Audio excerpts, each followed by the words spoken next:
Hi hello everyone, कैसे हैं आप लोग? आई होप अच्छे होंगे। वाह, गुड टू सी यू। क्या मैं दिख रहा हूँ लल्ला? क्या आप रेडी हैं लल्ला? क्या आप मचा देंगे हल्ला? हम्म।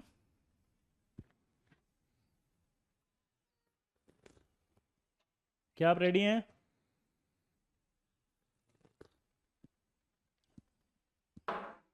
चलिए, आवाज़ आ रही है? Am I audible? देख लो, बस एम आई ऑडिबल होना चाहिए।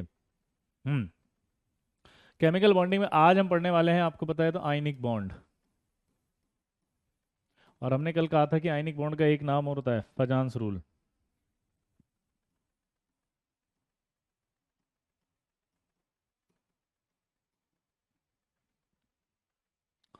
इसका एक नाम और क्या होता है? आयनिक बॉन्ड का एक और नाम क्या होगा? फजान्स रूल। दोबारा बोलो। अब ये फजांस रूल क्या बताता है, तो इसको समझना पड़ेगा आपको, ठीक है? इसको ये समझना पड़ेगा कि दुनिया में कोई भी चीज़ 100% नहीं होती है। अगर हम कोवेलेंट बॉन्ड की बात करें मेरे लल्ला, तो वो भी 100% नहीं है। और अगर मैं किसकी बात करूं, आयनिक की, तो वो भी 100% नहीं है। यानी आयनिक बॉन्ड में कुछ ना कुछ कोवेलेंट परसेंट आएगा, और कोवेलेंट में कुछ ना कुछ आयनिक आएगा। जब कोवेलेंट में जब कुछ ना कुछ आयनिक आता है, तो उसका रीजन दो होता है, या तो डाइपोल मोमेंट होना, या उसमें इंस्टेंटेनियस इंड्यूस डाइपोल इंटरेक्शन होना।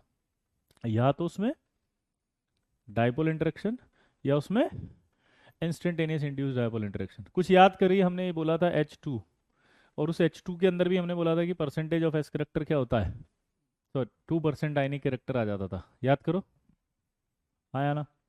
याद आया? आवाज आ रही है लल्ला? विशाल, परसेंटेज ऑफ आयनिक कैरेक्टर उसमें भी 2% आया था, और उसका रीजन हमने लिखा था इंस्टेंटेनियस इंड्यूस डाइपोल इंटरेक्शन। क्या लिखा था? Instantaneous induce dipole interaction. दूसरा, अगर मैं बात करूं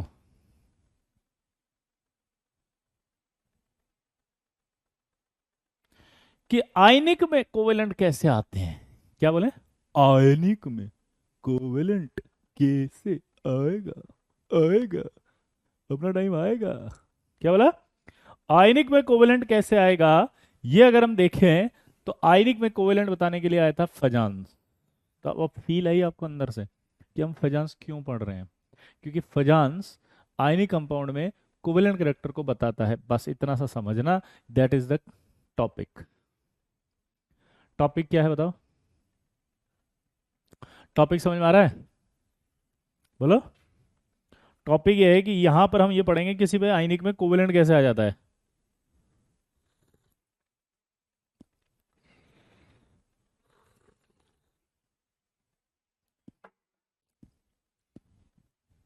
क्या बताया उसने?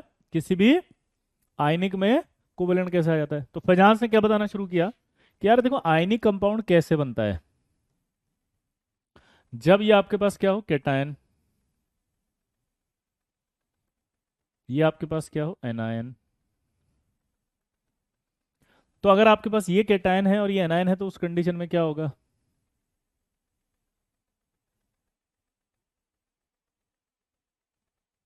ये दोनों कैटायन एनायन आयनिक कंपाउंड बनने के लिए आइसोलेटेड कंडीशन में एक दूसरे के पास आएंगे। सवाल उठता है कि cation anion come close together in isolated condition. अब एक डाउट है, सर ये आइसोलेटेड कंडीशन का होता है? बे, आइसोलेटेड कंडीशन का मतलब समझते हो? अकेला, जिस पर किसी भी तरह का फोर्स ऑफ अट्रैक्शन और रिपल्सन नहीं लग रहा हो। क्या बोला, जल्दी बताओ? किसे कहते हैं? अकेलेपन को, जिसमें किसी भी तरह का फोर्स ऑफ अट्रैक्शन और रिपल्शन नहीं लगता, उसे कहते हैं आइसोलेटेड कंडीशन। तो उसने कहा कि ये दोनों कैटायन एनायन एक दूसरे के पास आएंगे आइसोलेटेड कंडीशन में, और जब आइसोलेटेड कंडीशन में पास आएंगे, तो उस समय क्या होने लगेगा? ये जो कैटायन पर न्यूक्लियर चार्ज है वो इस इलेक्ट्रॉन को खींचेगा अपनी ओर, साथ ही साथ जो न्यूक्लियस है वो कैटायन के इलेक्ट्रॉन्स को भी खींचेगा। यहाँ देखो, यहाँ कैटायन में इलेक्ट्रॉन होता है, ये उसको खींचेगा। As the result of this, as the result of this, distortion create in both ions. As the result of this, distortion create in both ions, दोनों ही आयन में डिस्टॉर्शन क्रिएट हो जाएगा। हाँ या ना? तो as the result of this, distortion create in both ions, ठीक है। तो ये देखो आप, ये बना रहा हूं मैं, उसकी वजह से ये इसका शेप बिगड़ गया।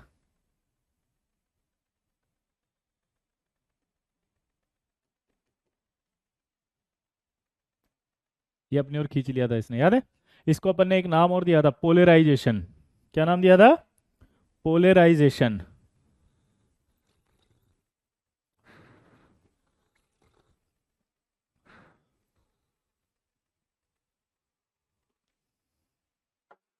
क्या नाम दिया था? पोलराइजेशन। पक्का? नहीं प्रियांश, ये नया टॉपिक है, इंडिपेंडेंट टॉपिक है, इसका किसी से कोई लेना देना नहीं है। जो नए बच्चे जुड़े हैं मैं उनके लिए बता दूं, केमिकल बॉन्डिंग का ये कोई टॉपिक नहीं है, ये तो अपने आप में ही अकेला टॉपिक है। ये 5 लेक्चर चलेगा। इसके बाद एक और टॉपिक आएगा जिसका नाम है एमओटी। तो एमओटी का भी किसी से कोई लेना देना नहीं है, वो भी अपने आप में अलग टॉपिक है, इंडिपेंडेंट टॉपिक है। क्या बोला जल्दी बताओ? वो भी अपने आप में एक इंडिपेंडेंट टॉपिक है, अलग टॉपिक है। तो इसको ऐसे देखना, समझे बात को आप? तो अब दोबारा से सुनेंगे। अकॉर्डिंग टू फजान, मैं लिख देता हूँ, क्या होगा बताओ? According to Fajans, cation and anion come close together in isolated condition.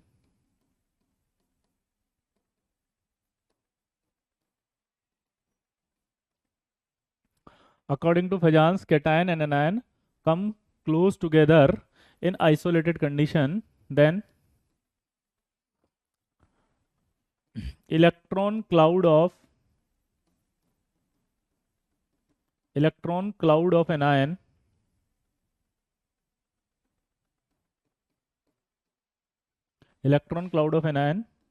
is attracted by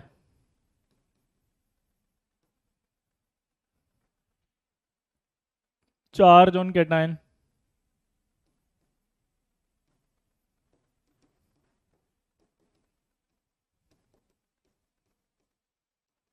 Simultaneously,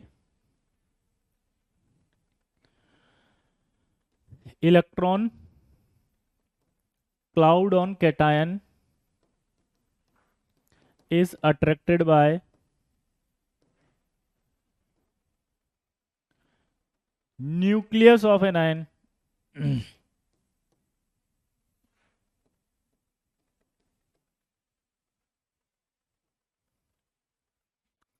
As the result of this,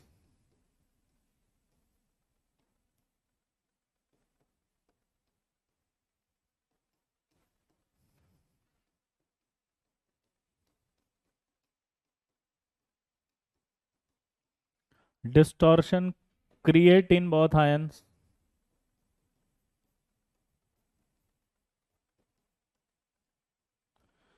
but distortion in electron cloud of cation. यहां तक लिख लिया क्या? अरे भाई वॉल्यूम बहुत अच्छा है यार, मुझे मेरी आवाज इको करके आ रही है। क्या बात है अभिनव यार, ऐसे थोड़ी होता है यार। तुम अपना चालू करो भाई अभिनव, तुम्हारा कान के अंदर जो है साफ करो थोड़ा सा उसके अंदर। केमिकल बॉन्डिंग कितने लेक्चर चलेगा? बहुत ही अच्छा सवाल है मैसी। 5 लेक्चर, ये 3 लेक्चर, ये 8 लेक्चर, बस खत्म। लेकिन एक चैप्टर नहीं पढ़ाया मैंने आपको, ये एक इनऑर्गेनिक की सोल पढ़ाई है, बैकबोन ऑफ केमिस्ट्री पढ़ाई है, that is called chemical bond. और केमिकल बॉन्डिंग एक चैप्टर नहीं है, उसमें बहुत सारे चैप्टर्स इंक्लूडेड है। आपने नोटिस किया कि बैक बैंड रूल पढ़ा तो उसका कोई लेना देना नहीं है आगे। बैक बॉन्डिंग पढ़ा 3 लेक्चर का, उससे कोई लेना देना नहीं है आगे। ब्रिज बॉन्डिंग पढ़ा, उसका किसी से कोई लेना देना नहीं था। और इलेक्ट्रॉन मॉलिक्यूल पढ़ा, उसका किसी से कोई लेना देना नहीं था। मॉलिक्यूल डू नॉट एग्जिस्ट था, उसका किसी से कोई लेना देना नहीं था। सिलिकेट पढ़ा, उसका किसी से कोई लेना देना नहीं था। फिर आया आपका हाइड्रोलिसिस, उसका किसी से कोई लेना देना नहीं है। 5 लेक्चर फिर ये पढ़ रहे हैं, इसका कोई लेना देना नहीं है। 3 लेक्चर एमओटी पढ़ेंगे, उसका किसी से कोई लेना देना नहीं है। तो ये डिफरेंट है Jatin, this is not a chemical bonding, this is the chemistry, जिससे आपको ब्लॉक केमिस्ट्री अच्छी हो जाएगी। सॉरी, नोट करो, जल्दी लिखो। अभी इसको आगे कंटिन्यू करेंगे अभी, है ना। अभी इसको आगे कंटिन्यू करेंगे।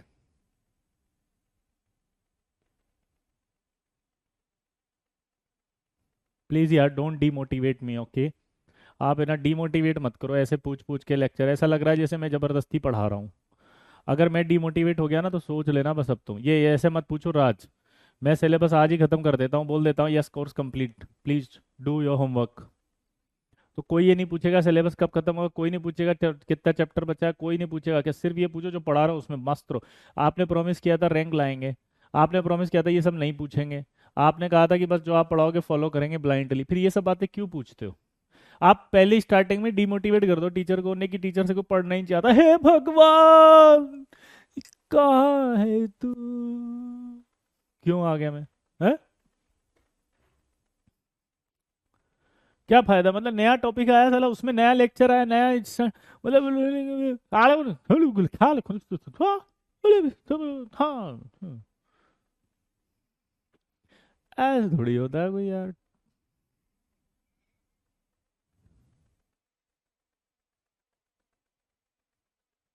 कैटायन एनायन से बड़ा नहीं होगा, अगर कैटायन बड़ा होने लग जाएगा तो आयनिक होने लग जाएगा, है ना? अभी पढ़ेंगे अपन, पहले लिख लो इसको।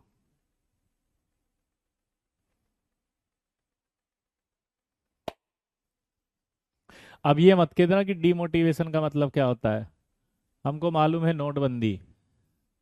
अबे नोटबंदी नहीं होता समझ रहे हो? डीमोटिवेशन, डीमोटिवेशन का मतलब, हाँ वो होता है डिमोनेटाइजेशन, नोटबंदी। आगे बढ़े।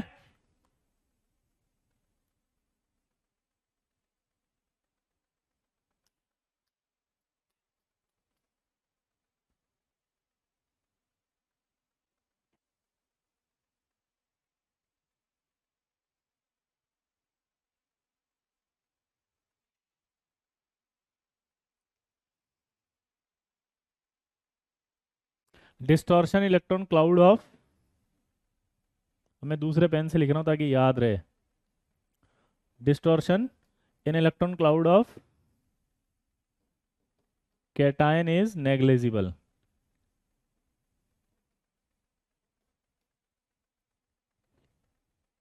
ठीक है, तो कैटायन इज नेग्लेजिबल बिकॉज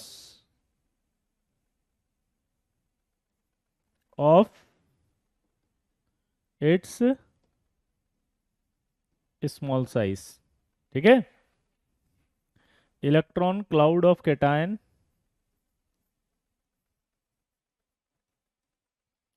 यहां लिख देता हूं, बाकी स्ट्रांगली बॉन्डेड विद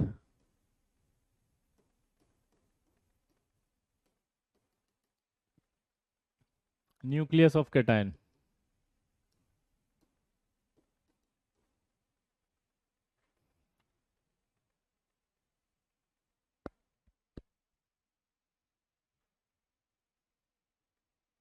आया ना? क्लियर दोस्त? अब दोबारा समझेंगे इसको आराम से। पी वाई क्यूज अभी नहीं करने, जब चैप्टर खत्म होगा तब मैं बोलूंगा प्रियांश, जब चैप्टर कंप्लीट होंगे मैं सब कराऊंगा आपको। आप लोग है ना भरोसा नहीं कर रहे हो, बस यही प्रॉब्लम है। जिस दिन चैप्टर खत्म होगा हम आपको कहेंगे शीट कर लो, चैप्टर जब खत्म होगा हम आपको कहेंगे कि पी वाई क्यूज करो। हम आपको मेरे पास मैं तो बहुत कुछ सोच के बैठा हूँ। हाँ अभी मैं बोलूंगा तो फिर मतलब ऐसा लगेगा फेंका फावरी कर रहा है। भरोसा करो बे, भरोसा, दिल जीत लो एकदम भरोसा करके, फिर देखो मजा। ठीक है, मेरी तरफ देखो, अब वापस से अब क्या बताया उसने। सबसे पहला सवाल आपसे पूछेगा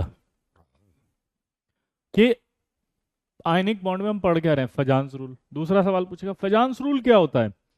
तो साइंटिस्ट फजांस ने बताया कि कोई भी बॉन्ड 100% आयनिक नहीं होगा, उसमें कुछ ना कुछ कोवेलेंट कैरेक्टर होंगे। क्या बोला जल्दी बताओ?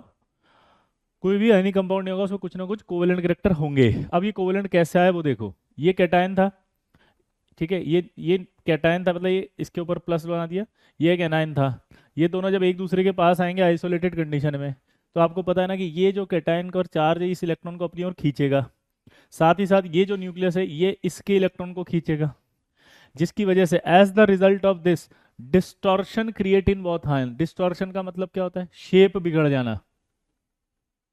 समझ रहे हो?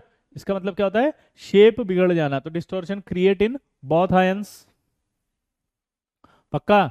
तो distortion create in both ions होने से क्या होगा, ये दोनों जो है वो, आया ना, ये दोनों के अंदर शेप बिगड़ जाएगा। लेकिन वो ये कह रहा है कि जो कैटायन का साइज है वो डिस्टॉर्ड नहीं होगा। क्यों? क्योंकि कैटायन के अंदर देखो साइज छोटा होने की वजह से ये जो दिख रहा है, कैटायन का साइज छोटा होने की वजह से ये जो न्यूक्लियस दिख रहा है वो अपने ही इलेक्ट्रॉन को स्ट्रांगली बॉन्डेड करके रखेगा, इसलिए न्यूक्लियस इसको खींच नहीं पाएगा। तो कैटायन के अंदर जो है वो शेप नहीं बिगड़ता, कैटायन का शेप बहुत कम बिगड़ता है जिसे छोड़ दिया जाता है। ये न्यूक्लियस है कैटायन का, ये न्यूक्लियस है कैटायन का, बीच में जो दिख रहा है वो क्या है, न्यूक्लियस ऑफ कैटायन। ठीक है, ये न्यूक्लियस ऑफ कैटायन है और ये चार्ज ऑन कैटायन है। ऐसे नहीं होता जैसे Na प्लस, तो Na प्लस है, ये न्यूक्लियस हो गया एटम और ये उसका चार्ज हो गया। ठीक है, तो कैटायन में डिस्टोर्शन नहीं होगा। ठीक है ना। अब distortion in electron cloud of anion, क्या बोला मैंने कि distortion in electron cloud of anion,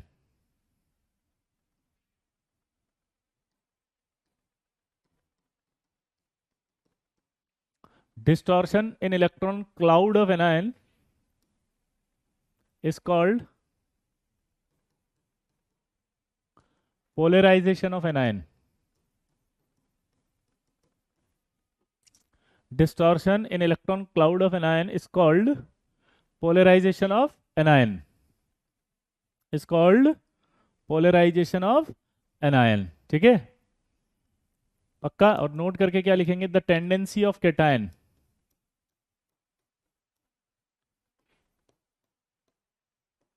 the tendency of cation to distort, the tendency of cation to distort to anion is called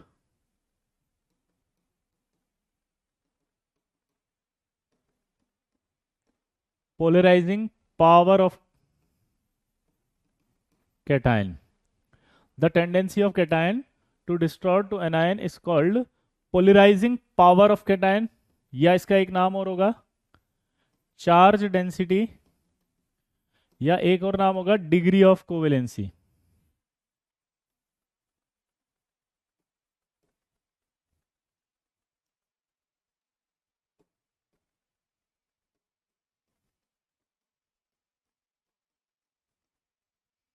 degree of covalency उसको phi से बताया जाता है। और एक नाम और होता है इसका फिर, आयनिक पोटेंशियल।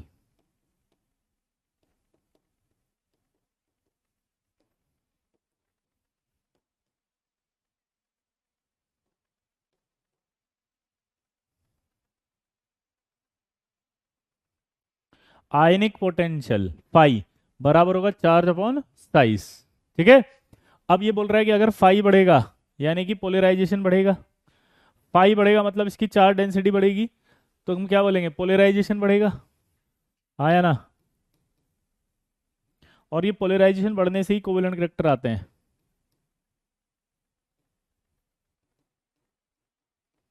पोलराइजेशन इंक्रीज होगा, पोलराइजेशन इंक्रीज होने से कोवेलेंट कैरेक्टर बढ़ेंगे। पाई अगर बढ़ेगा तो पोलराइजेशन बढ़ेगा, पोलराइजेशन बढ़ेगा तो उससे कोवेलेंट कैरेक्टर बढ़ेंगे और आयनिक कैरेक्टर कम हो जाएंगे।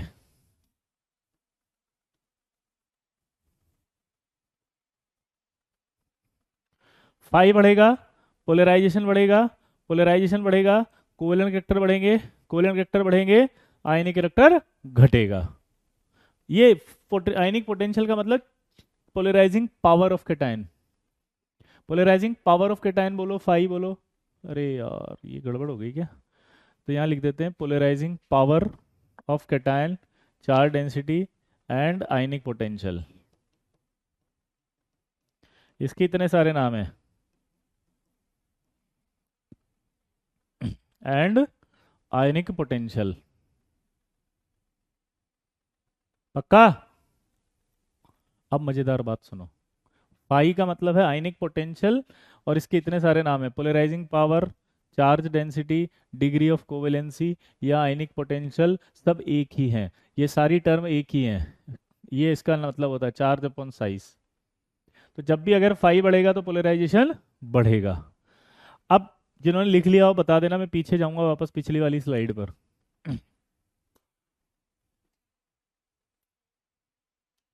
नहीं, नहीं है लक्ष्य। भाई समझ में आ गया भाई?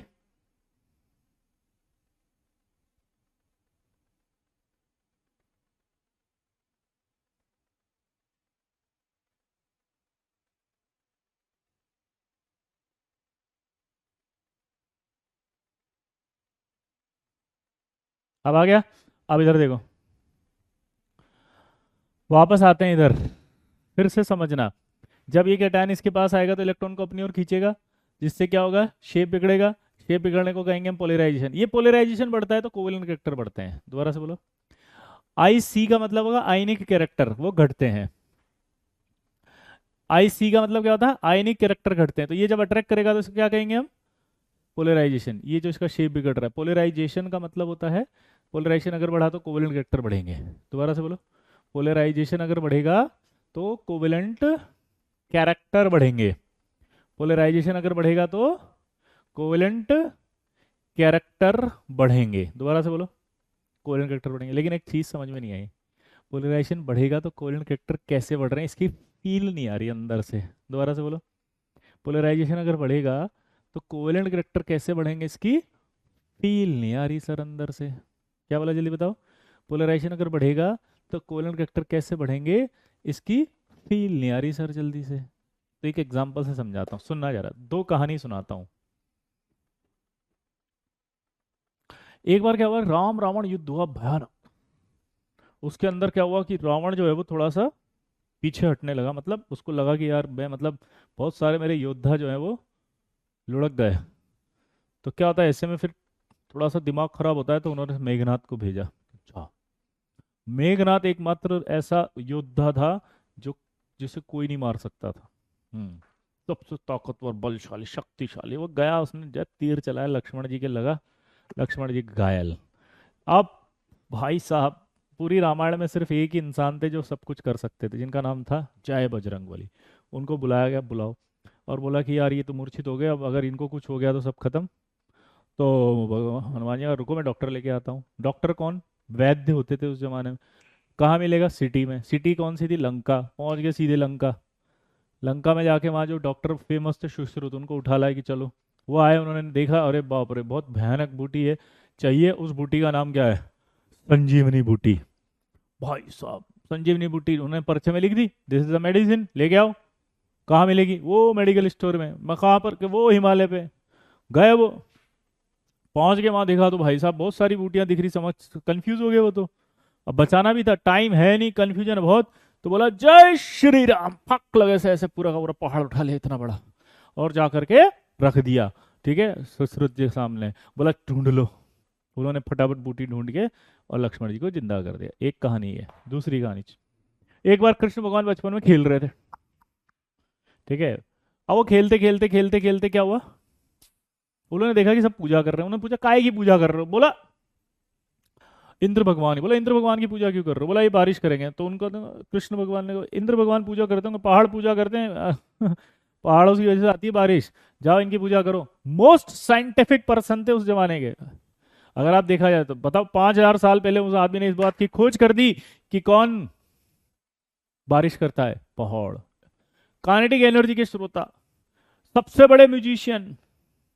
आपने बचपन में पता नहीं किसकी कहानी सुनेंगे, वो ऐसे ऐसे करके और पूरी शहर को लेके आ जाता है, बहुत अच्छा म्यूजिशियन होता है। लेकिन आप भूल गए, सबसे बड़े म्यूजिशियन तो कृष्ण भगवान थे, जिनकी बांसुरी के ऊपर वहां की गायें नाचने लग जाती थी। तो भाई साहब कृष्ण भगवान ने बोला, सबने उनकी बात मान ली। सबने जब बात मानी तो बात मानते हुए पूजा करनी शुरू कर दी गोवर्धन पर्वत की। अब इंद्र भगवान गुस्सा है, उन्होंने बहुत तेज बाढ़ बारिश तूफान कर दिया। जैसे ही तूफान हुआ, सारे कृष्ण भगवान के पास बोले यार ये क्या कर दिया तूने, फंस गए ना, अब हम फंस गए, अब हमें बचाओ।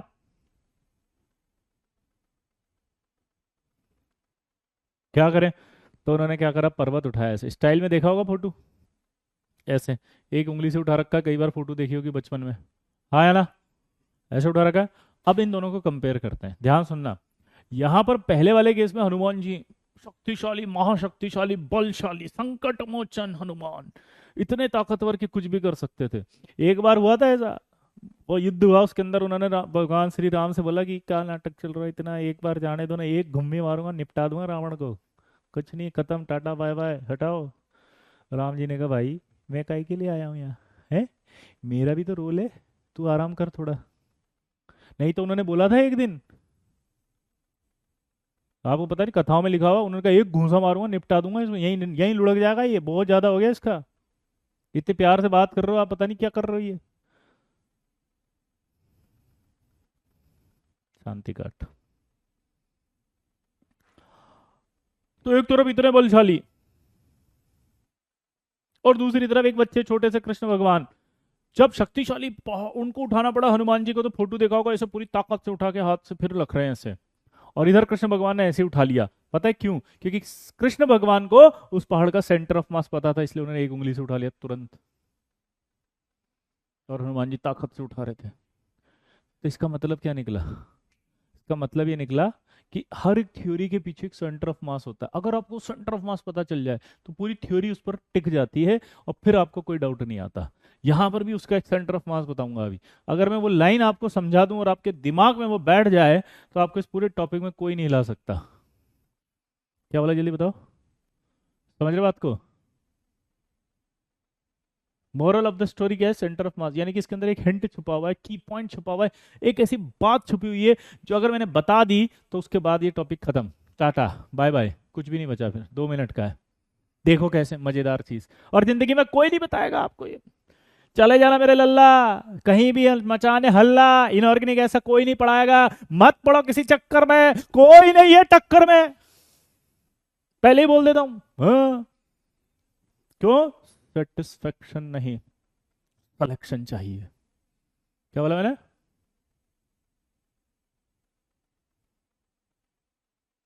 इसके अंदर क्या छुपा हुआ है? की पॉइंट। अब देखो मजेदार बात, क्या? कि भैया ये पोलराइजेशन जब होगा तो कोवेलेंट कैरेक्टर बढ़ेंगे। क्या बोला, जल्दी बताओ?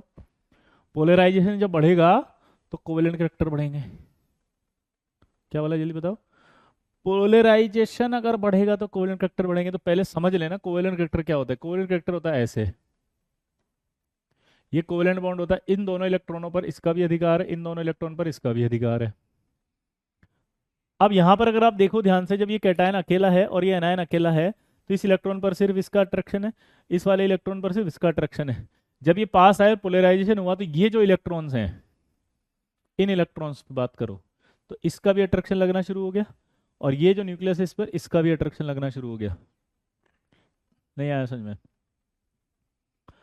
ये जो इलेक्ट्रॉन क्लाउड है इस पे इसका भी अट्रैक्शन लग रहा है, और इसका भी अट्रैक्शन लग रहा है। तो यानी कि यहाँ जो इलेक्ट्रॉन क्लाउड है इस पे दो दो का अट्रैक्शन लग रहा है, जैसा इसमें हो रहा था।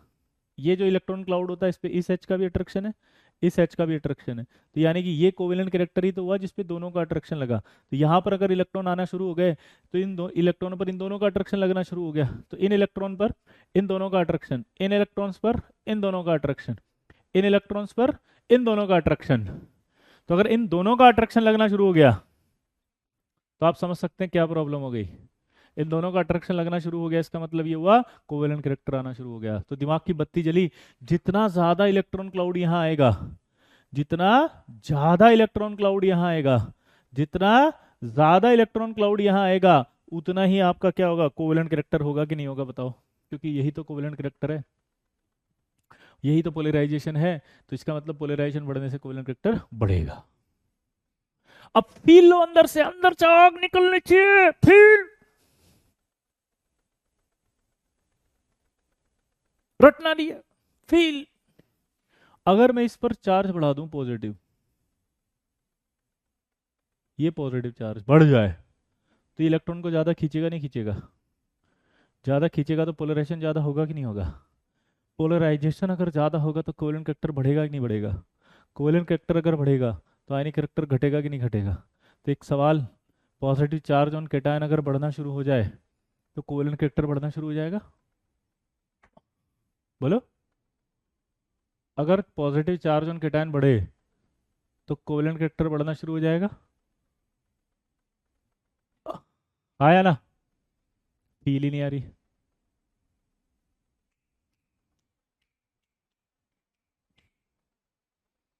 अगर मैं इसका साइज छोटा कर दूं, तो इसका मतलब ये पॉजिटिव चार्ज की डेंसिटी बढ़ जाएगी। पॉजिटिव चार्ज की अगर डेंसिटी बढ़ गई तो वो इलेक्ट्रॉन को अपनी ओर ज़्यादा खींचना शुरू कर देगा। अगर वो इलेक्ट्रॉन को अपनी ओर ज़्यादा खींचना शुरू कर दिया तो क्या होगा, कोवेलेंट कैरेक्टर बढ़ जाएगा। अगर इस एनायन का साइज बढ़ा दें, ये साइज अभी है, साइज और बढ़ गया, तो इसका मतलब क्या निकला कि ये जो न्यूक्लियस है इसका अपने इलेक्ट्रॉन से डिस्टेंस बढ़ जाए, तो ये जो कैटायन है ये आसानी से खींचेगा इसको अपनी ओर खींचना शुरू कर देगा, तो कोवेलेंट कैरेक्टर बढ़ेगा, पोलराइजेशन बढ़ रहा है इसलिए। चौथा, अगर इस पर नेगेटिव चार्ज बढ़ा दूं एनायन पर, तो एनायन पर नेगेटिव चार्ज बढ़ने का मतलब इलेक्ट्रॉन बढ़ते चले जाएंगे। अगर इलेक्ट्रॉन बढ़ गए तो ये पॉजिटिव चार्ज उन इलेक्ट्रॉन को ज़्यादा खींचेगा अपनी ओर, ज़्यादा खींचेगा तो पोलराइजेशन बढ़ेगा, पोलराइजेशन बढ़ेगा तो कोवेलेंट कैरेक्टर बढ़ जाएगा। चार फैक्टर थे फजांस को प्रभावित करने वाले।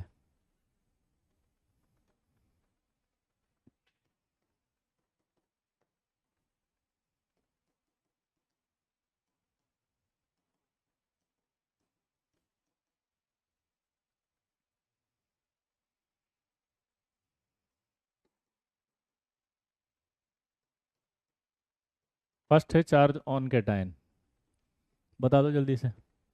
चार्ज ऑन कैटायन अगर बढ़ेगा तो फाई क्या होगा, बढ़ेगा।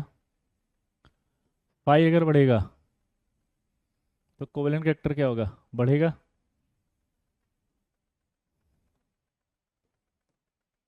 आयनिक कैरेक्टर कम होगा। क्वेश्चन पूछा उसने, order of covalent character.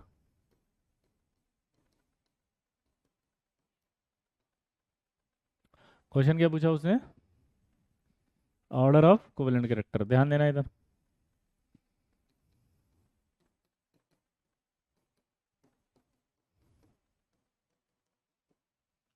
NaCl, MgCl2, AlCl3 और SiCl। जल्दी बताओ इसमें कोवेलेंट कैरेक्टर किसका ज़्यादा, जल्दी बताओ कोवेलेंट कैरेक्टर किसका ज़्यादा।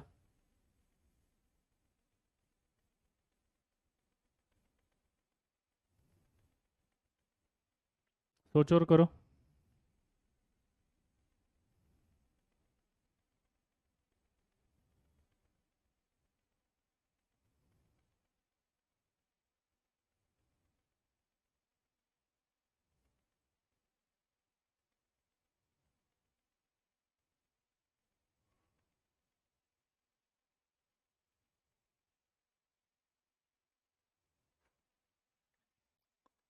सबसे ज़्यादा यही होगा, क्योंकि यहाँ पर क्या आया, +2 3 4, तो क्या आएगा ये आएगा कि नहीं आएगा। तो Na+Mg+2 L+3 और Si+4।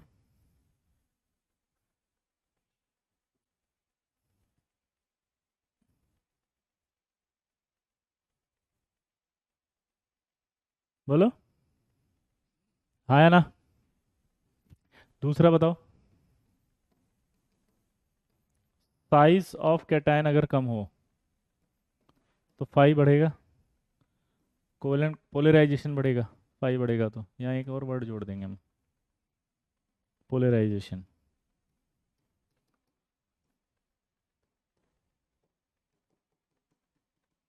यहाँ फाई बढ़ेगा, पोलराइजेशन बढ़ेगा, कोवेलेंट कैरेक्टर बढ़ेगा, आयनिक घटेगा। जरा बताना साइज ऑफ कैटायन में, LiCl, NaCl, KCl, RbCl और CHCl। अब बताओ, यही होगा ज़्यादा कोवेलेंट, हाँ या ना, सोचो।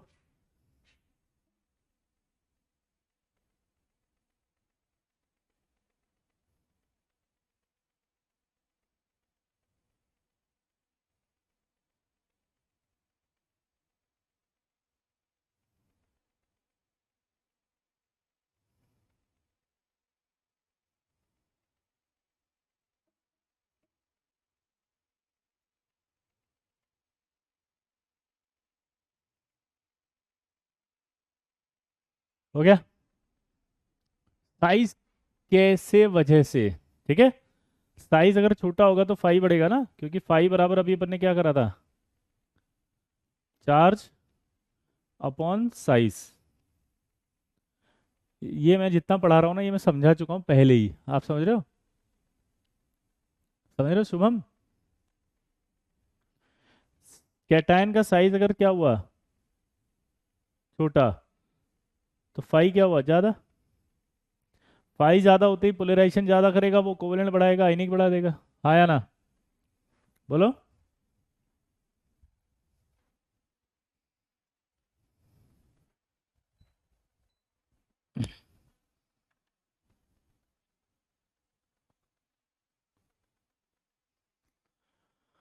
अरे यार मैं भूल जाऊंगा, फ्राइडे वाली क्लास मेरी नहीं होगी है ना, मैं कहीं बाहर हूँ, ठीक है। हाँ, फ्राइडे वाली। क्या बोला, जल्दी बताओ। फ्राइडे वाली तो आपके लिए टेस्ट प्रिपरेशन लीव होगी, मस्त पढ़ाई करना, ठीक है, अच्छा पेपर देना। क्लियर। तीसरा, साइज ऑफ एनायन अगर ज़्यादा होगा तो पोलराइजेशन ज़्यादा होगा, कोवेलेंट ज़्यादा होगा, आयनिक कम होगा। ठीक है। अब इसके अंदर साइज ऑफ एनायन बताना, जैसे LiF, LiCl, LiBr और LiI। ज़्यादा कोवेलेंट कौन है इसमें से बताओ जल्दी, कौन ज़्यादा कोवेलेंट है बताओ।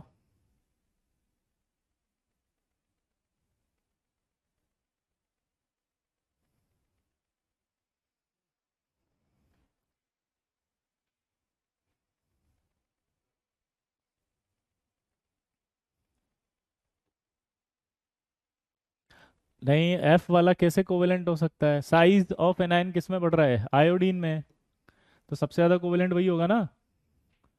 चौथा बताओ, चार्ज ऑन एनायन। अगर चार्ज ऑन एनायन बढ़ जाएगा, पोलराइजेशन बढ़ जाएगा, कोवेलेंट कैरेक्टर बढ़ जाएंगे और आयनिक कैरेक्टर घट जाएंगे। चार्ज ऑन एनायन बढ़ेगा तो बोलो, पोलराइजेशन बढ़ेगा, कोवेलेंट कैरेक्टर बढ़ेंगे, आयनिक कैरेक्टर घट जाएंगे। अगला ऑर्डर बताना है इसमें। LiF, Li2O, Li3n। इस पर क्या चार्ज था, -1। इस पर क्या था, -2। इस पर क्या था, -3। तो -3 चार्ज वाला जो होगा उस पर ज़्यादा पोलराइजेशन होगा, तो कोवेलेंट कैरेक्टर क्या आएगा, ये। अब आप इन चारों फैक्टर में से जो फैक्टर आपको नहीं समझ में आया है वो प्लीज़ पूछ लो, जल्दी बोलो। इसमें से जो आपको नहीं समझ में आया वो पूछ सकते हो फटाफट, फिर उसके बाद मैं अगला डाउट पूछूंगा।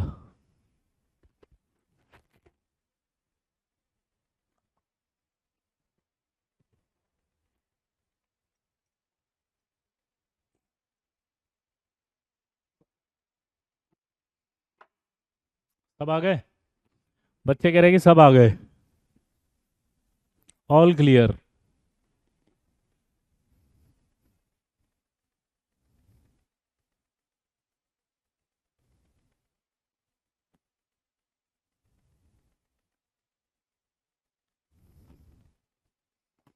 सब क्लियर।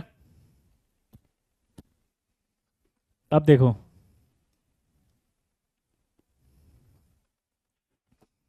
पांचवा फैक्टर, एक बिहारी खड़ा हुआ, बोला सर हम इनको कोवेलेंट कैरेक्टर बताओ। ऑर्डर ऑफ कोवेलेंट कैरेक्टर पूछा उसने।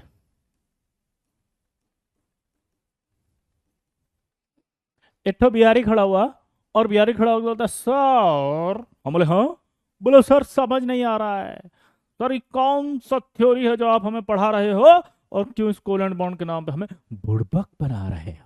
क्या बोला उसने बताओ, ये कौन सा थ्योरी है जो आप हमें पढ़ा रहे हो, और क्यों कोवेलेंट बॉन्ड के नाम पे हमें बुलबक बना रहे हो, कोवेलेंट बॉन्ड के नाम पे हमें बुलबक बना रहे हो। तो बुड़बक कैसे, देखो जरा। ऑर्डर ऑफ कोवेलेंट है, उसने बोला मैं आपको एक डेटा और दे देता हूँ कि कॉपर प्लस जो है उसका जो साइज है वो ऑलमोस्ट इसके बराबर होता है। तो हमने क्वेश्चन पूछा उससे, किससे, हमने क्वेश्चन पूछा किससे, फजान से। क्या पूछा, देखो इस पर भी +1 चार्ज है, इस पे भी चार्ज 1 है, तो इसका मतलब कैटायन का चार्ज तो सेम है। यहां देखो तो साइज भी सेम है। अगर साइज भी सेम है, चार्ज भी सेम है, एनायन तो सेम है ही सही, तो आपके चारों फैक्टर तो एक ही बार है।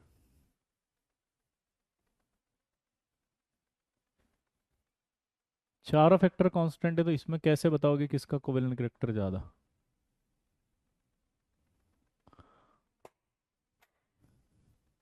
कैसे बताओगे कि किसका कोवेलेंट कैरेक्टर ज्यादा है?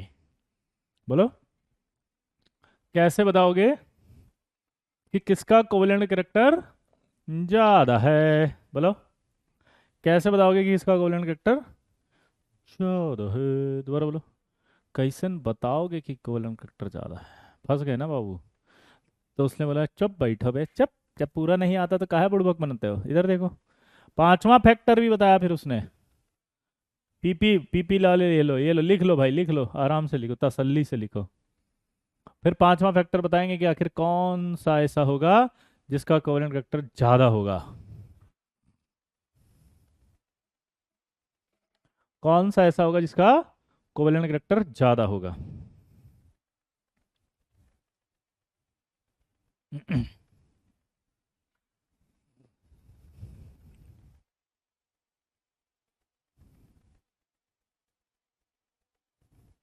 देख लिया?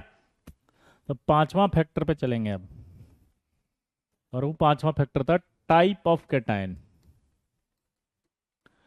अब आपको पता होना चाहिए कि हमारे पास तीन तरह के कैटायन होते हैं। पहला, इनर्ट गैस कॉन्फ्रिगेशन कैटायन। पहला कौन सा होगा? Inert gas configuration cation. Inert gas होता है जिसमें NH2 और NP6, यानी कि टोटल कितने हुए? 8 इलेक्ट्रॉन्स होते हैं। This is called inert gas configuration. क्या कहेंगे इसे? 8 इलेक्ट्रॉन होंगे, that is called inert gas configuration. जैसे Na प्लस, आइया, ये आपका 8 हो गया जी। इसके अंदर आउटर सेल देखेगा तो 8 इलेक्ट्रॉन नजर आएगा। आइया, 8 हो गया इसका अंदर, inert gas configuration. Second, pseudo inert gas configuration.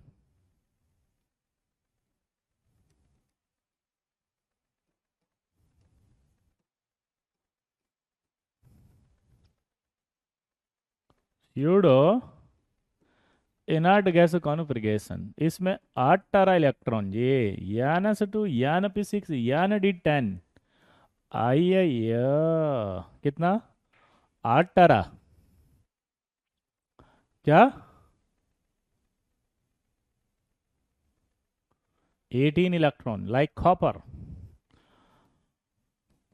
Copper 1s2 2s2 2p6 3s2 3p6 4s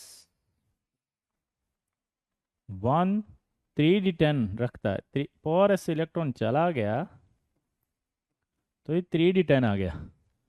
4s electron चला गया तो ये 3d10 आ गया। 4s से चला गया तो क्या आ गया? ये 3d10। आउटर शेल देखो आप, इसका कितना हुआ? 18। तो ये कहलाएंगे स्यूडो। इसमें आपका कॉपर आ गया, Ag प्लस आ गया, Au प्लस आ गया, इसमें आपका जिंक +2 आ गया, कैडमियम +2 आ जाएगा, Hg +2 आ जाएगा, इसके बाद आपका गैलियम +3 आ जाएगा, इसके बाद जर्मेनियम +4 आ जाएगा। ये सब स्यूडो रखने वाले हैं। All are pseudo inert gas configuration, all are pseudo। अगला pseudo,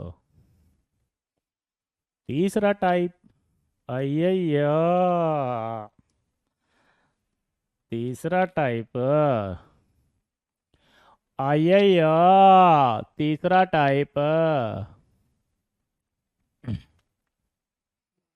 थर्ड टाइप के अंदर अगर आप देखोगे तो थर्ड टाइप में non inert gas configuration.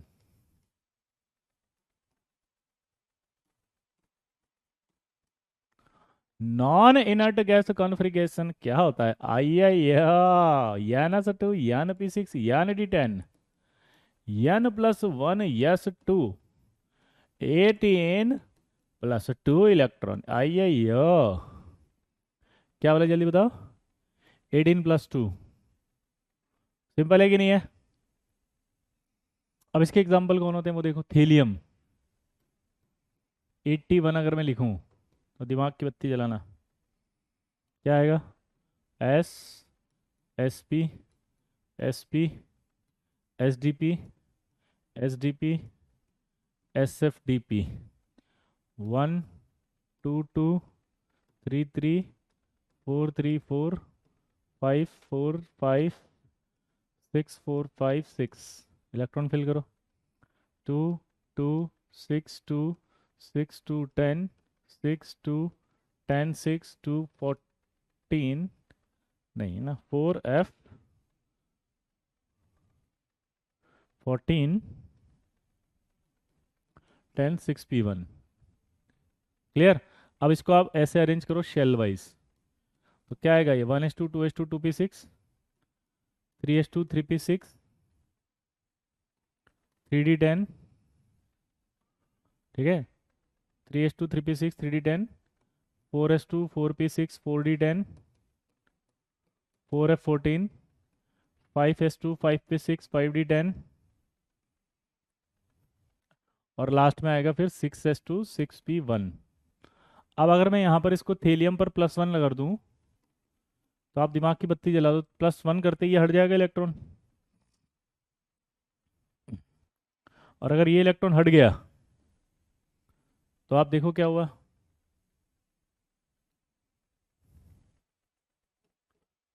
18 + 2 electron.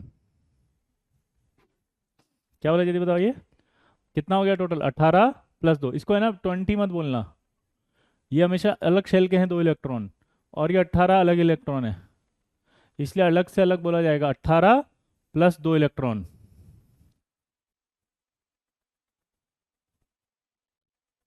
How do you remember long? 11th class देखना सप्तांशु, जब हम कॉन्फ़िगरेशन पढ़ाए हैं ना, 11th का एक्सेस मिल गया होगा ना, तो उसमें जाओ 11th के अंदर हम पढ़ाए हैं electronic configuration, how to write. हम इसका की पॉइंट बताएं, S, S P S P, S D P S D P, S F D P S F D P, बस इतना ही होता है पूरी दुनिया में कॉन्फ़िगरेशन। उसको पूरा सिखाया है, 1 मिनट में गारंटी के साथ याद हो जाएगा बे।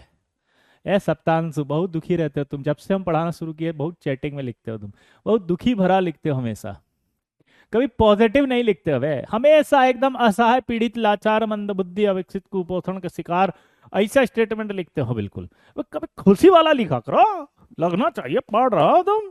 है लल्ला, मचा देंगे हल्ला। आई 1 मिनट। कक्षा में होने वाले किसी भी प्रकार के वार्तालाप को कृपया व्यक्तिगत ना लें, यह मात्र एक मनोरंजन का साधन है। इससे किसी भी जीवित और मृत व्यक्ति की भावनाओं को अगर आहत पहुंचता है तो चैनल इसके लिए उत्तरदायी नहीं है। धन्यवाद। Yes, continue. तो ये आपके पास 3 तरह के कॉन्फ़िगरेशन आ गए। 3 तरह के कॉन्फ़िगरेशन है लल्ला।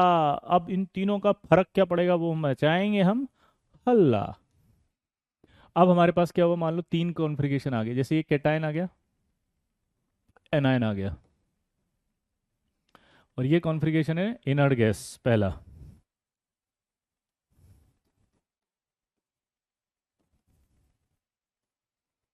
ये इनर्ट गैस दूसरा,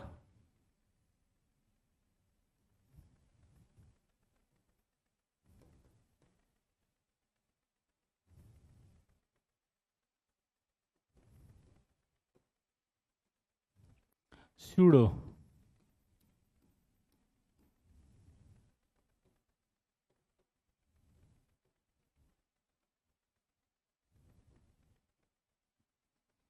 और तीसरा है नॉन इनर्ट।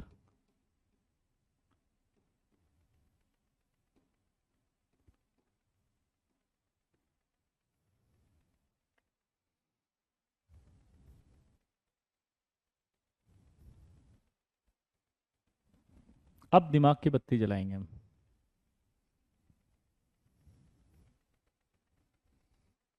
आपको ये कहा गया है कि तीनों कैटायन सेम साइज के हैं, है ना, और ये तीनों एनायन सेम हैं। जैसे ये Cl है, Cl है, Cl है, ये आपका कौन है? कॉपर है, Na है, और थेलियम है, ऐसे दे रखे हैं मतलब, और इन तीनों का साइज ऑलमोस्ट इक्वल बोल रहा है वो। क्लियर सबको? ओ माय गॉड, सप्तांशु ने पहली बार बहुत अच्छा डायलॉग लिखा। प्लीज यार अलाउ मी, प्लीज प्लीज, मैं इसको रीड करना चाहता हूँ। My god, thank you, you made my day Saptanshu, thank you very much. उसने लिखा है, sir I am blessed to be taught by you. सब समझ आ रहा है। Oh my god, I am feeling so relaxed. Oh my god, thank you very much Saptanshu, thank you thank you. Wow, अब मेरे को समझ में आ रहा है कि यार ये इनर्ट है, ये स्यूडो है और ये नॉन इनर्ट है, तो अब इसमें कैसे चेक करें? जबकि यहाँ पर तो चार्ज भी सेम है, इनका साइज भी सेम है, एनायन भी सेम है, तो चार फैक्टर तो लग ही नहीं सकते उनकी, उन चारों में तो पोलराइजेशन सेम आएगा।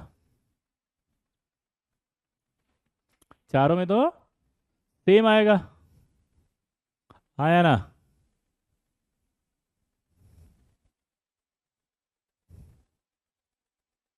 बोलो। तो अब हमने कहा पहला इनर्ट है, तो देखो इनर्ट है तो क्या होता है, ये न्यूक्लियस हो गया, ये एस और पी होंगे इनर्ट में। तो स्यूडो अगर आपको याद आ रहा हो, तो स्यूडो के अंदर देखो क्या होता है, यहां पर आपका डी आ जाता है अंदर, और नॉन इनर्ट होगा तो एफ भी आ जाता है।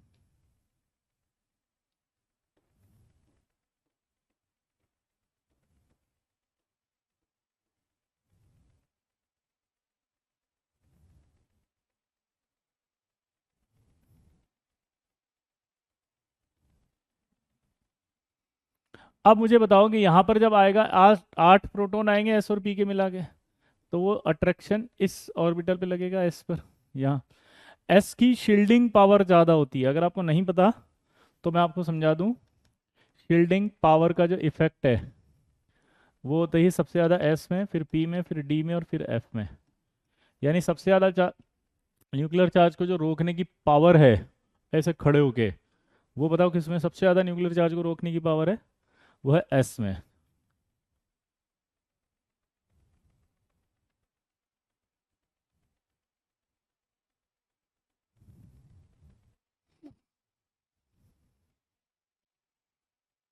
क्लियर?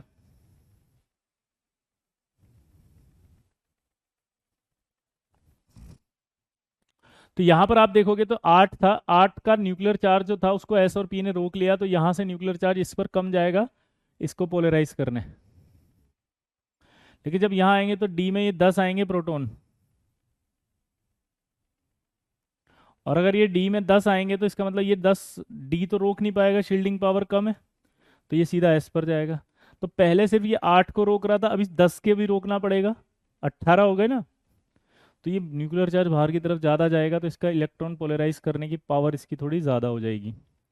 जब आप 80 इस पर आएंगे तो ये 14 हो जाएगा, और ज़्यादा बढ़ गए। अब इसकी रोकने की पावर तो और कम हो गई, सबसे कम एफ की रोकने की पावर है, तो ये न्यूक्लियर चार्ज और भागेगा बाहर। ठीक है, तो ये ज़्यादा जाएगा। अब पहले तो एस और पी थे तो ये तो 8 को रोकता, लेकिन अब 14 आने से इतना सारा रोकेगा, तो कुछ तो ज़्यादा जाएगा ना बाहर। तो सबसे ज़्यादा पोलराइजिंग पावर किसकी होगी? इसकी, नॉन इनर्ट की। आया ना? किसकी? नॉन इनर्ट की। तो नोट करके हम क्या लिख सकते हैं कि ऑर्डर ऑफ पोलराइजिंग पावर,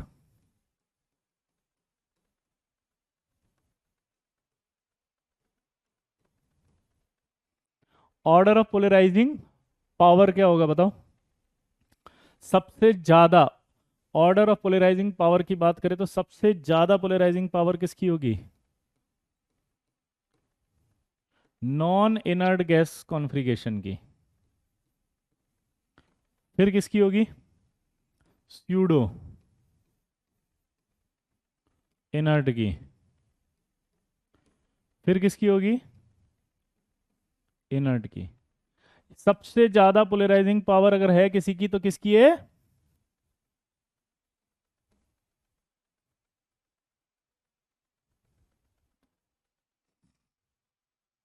इसकी। तो non inert gas configuration highest, फिर स्यूडो की पोलराइजिंग पावर, फिर इनर्ट की। अब यहां पर एक सवाल करें अगर अपन, शील्डिंग पावर कहते हैं इसको, शील्डिंग पावर। एक सवाल हम करते हैं यहाँ पे, ध्यान से सुनना, कि आपने जो सवाल दिया था CuCl और NaCl, क्वेश्चन पूछ रहा है वो order of covalent character. Question क्या पूछ रहा है? Order of covalent character.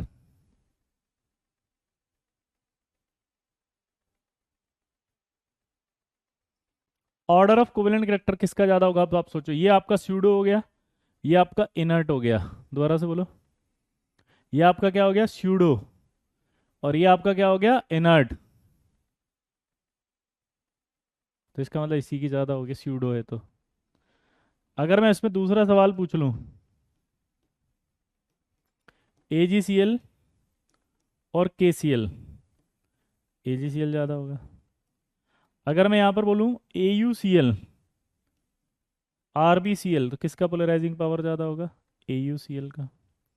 अगर मैं बोलूं CaCl2 और बोल दूं CdCl2, अब किसका ज्यादा होगा बताओ?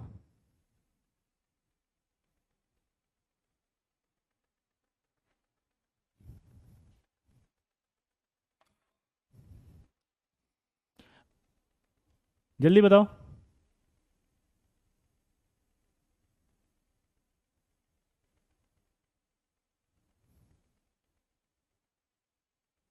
CdCl2।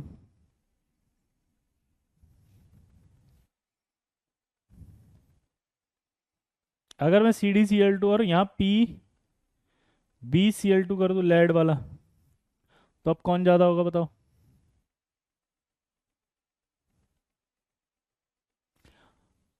दिव्यांश पहले इस पर तो ध्यान दे ले, ये होमवर्क ही चल रहा है ना, ये नेतागिरी बंद कर दो प्लीज। मना किया था कल भी नेतागिरी करने से। मेरे को मेरे हिसाब से पढ़ाने दो। यहाँ जो क्वेश्चन दे रहे हैं यही होमवर्क होता है सारा, इसके सवाल तो सॉल्व कर, अभी सारे सवाल शीट में ही है। जल्दी लिख। पहले दिन मना किया था नेतागिरी बिल्कुल दूर रहना, टॉप रैंक लानी है तो। टीचर को सब पता है उसे क्या कराना है और कैसे कराना है। सवाल पे ध्यान नहीं है, भी उड़ जाएगा सब कुछ एक झटके में।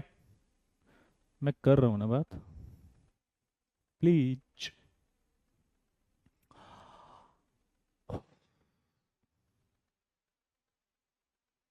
हाय दिव्यांश, हाउ आर यू? क्या हुआ, इतना सन्नाटा क्यों है भाई? कुछ हुआ क्या? किसी ने कुछ कहा क्या? तेरे को मना किया ना क्लास में एंट्री करने के लिए, चुप भाई। कुछ। हाँ। ओके। यस। चलो बताओ। कक्षा में होने वाले किसी भी प्रकार के वार्तालाप को व्यक्तिगत ना लें, यह मात्र एक मनोरंजन का साधन है। इससे किसी भी जीवित और मृत व्यक्ति की भावनाओं को अगर आहत पहुंचता है तो चैनल इसके लिए उत्तरदायी नहीं है। ये मैं नहीं था, ये 2.0 था। ये इधर आ जाता, कुछ भी बोल के चला जाता है, तुम्हें लगता है विजय सर बोल रहे हैं। Oh my god, I am not, I am innocent. This is Vijay 2.0। आगे बढ़े। Hi Divyansh. Oh my god, ये बोल रहा है किसी ने दिव्यांश को कुछ कहा। ओ माय गॉड, कौन था वो? दिव्यांश? दिव्यांश बेटा, वेरी गुड। दिव्यांश आंसर दे रहा है, क्या पागल बना रहे हो मेरे को? हट। दिव्यांश का आंसर बिल्कुल करेक्ट है। Yes Divyansh, very good, thank you. गजब, फोड़ दिया दिव्यांश ने। ताली बजाओ दिव्यांश के लिए एक बार जोरदार। जोरदार क्लैपिंग। दिव्यांश ने बिल्कुल सही आंसर दिया, अमेजिंग। Heads of Divyansh.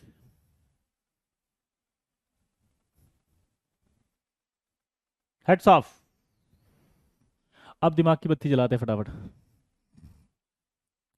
जितना अपन ने पढ़ाए 5 फैक्टर थे, इन पांचों फैक्टर्स के अंदर अभी कोई डाउट हो तो एक बार आप डिस्कस कर लो फटाफट से कि कौन सा पार्ट समझ में नहीं आया। ठीक है? पक्का?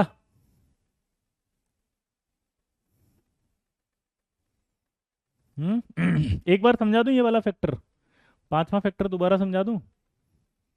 अगर आप अलाउ करो तो ये फैक्टर दोबारा बता दूं, 2 मिनट।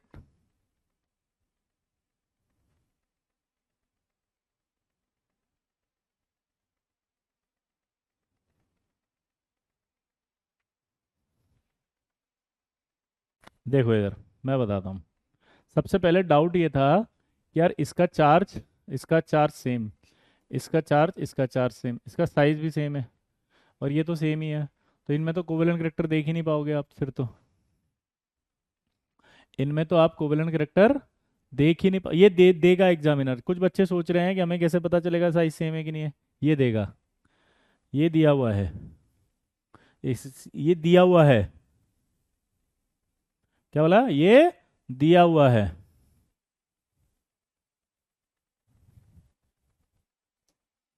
अब उसने कहा कि उसको सवाल को समझने के लिए एग्जामिनर ने कहा कि आपको पता होना चाहिए तीन तरह के कैटायंस होते हैं।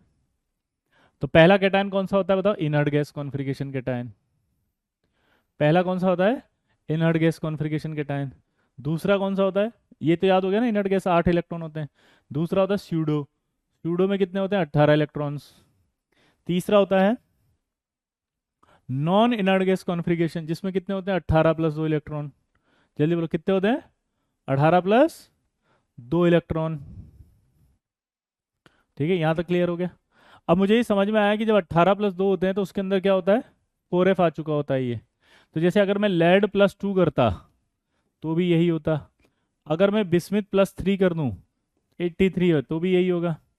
अगर मैं मरकरी करता 80 तो भी यही होता।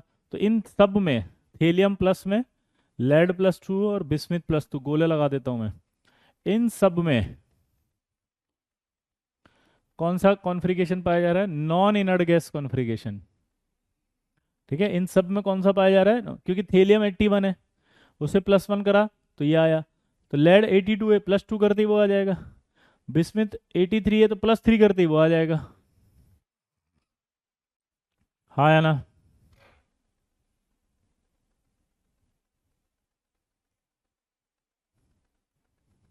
हाँ, HG स्यूडो लिखा था +2। ये गलत सोच रहा है महेंद्र। HG +2 लिखा था, ये मरकरी है, जीरो है ये। It is a zero. It is a zero. लल्ला, ओ लल्ला, लल्ला। ठीक है, +2। अब ये याद होने के बाद एक सवाल आया हमारे मन में। क्या सवाल आया?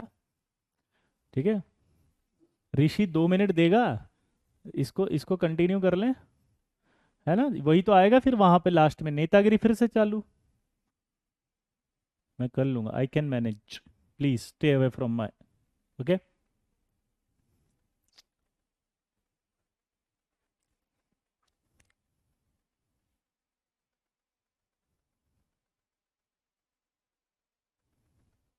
ओके, तो यहाँ पर आपको तीन कैटायन दे दिए उसने जिनका साइज सेम है, तीनों पर चार्ज भी सेम है, तीनों का कैटायन भी सेम है।